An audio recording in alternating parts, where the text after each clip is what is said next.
दिनांक 13/6/2024 रोजी एक इसम चरस हा अंमली पदार्थ विक्रीकरिता टेमघर पाईपलाईन रोड लगत भिवंडी या ठिकाणी येणार असल्याचे खंडणी विरोधी पथकास गुप्त बातमीदारामार्फत समजले होते.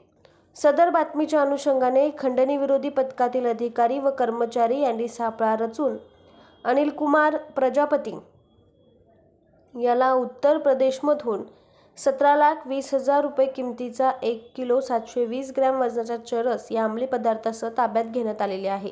सदर बाबत पोलीस ठाण्यात NDPS कायदा कलम 8 क 20 ब क 29 प्रमाणे गुन्हा दाखल करण्यात आलेला आहे.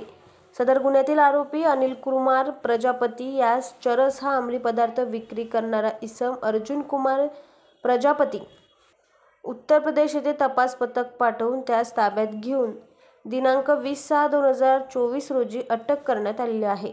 तसेच गुन्ह्यातील आरोपीत अर्जुन कुमार प्रजापती याने चरस हा अंमली पदार्थ विक्री केला इसम श्यामबाबू प्रल्हाद सरोज नवी मुंबई येथे तपास पथक पाठवून त्यास दिनांक 21/6/2024 रोजी अटक करण्यात आलेली आहे. यातील आरोपीत श्यामबाबू प्रल्हाद सरोज यांची दिनांक 24/6/2024 रोजी घरझडती घेतली असता त्याच्या घरामध्ये 1,70,000 किमतीचा 170 ग्रॅम वजनाचा चरस हा अंमली पदार्थ जप्त करण्यात आलेला आहे.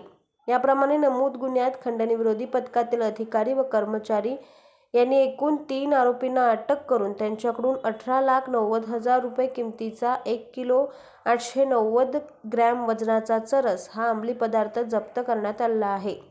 सदर गुन्ह्याचा पुढील तपास सहाय्यक पोलीस निरीक्षक सुनील तारमळे, खंडणी विरोधी पथक गुन्हे शाखा ठाणे शहर करीत आहे.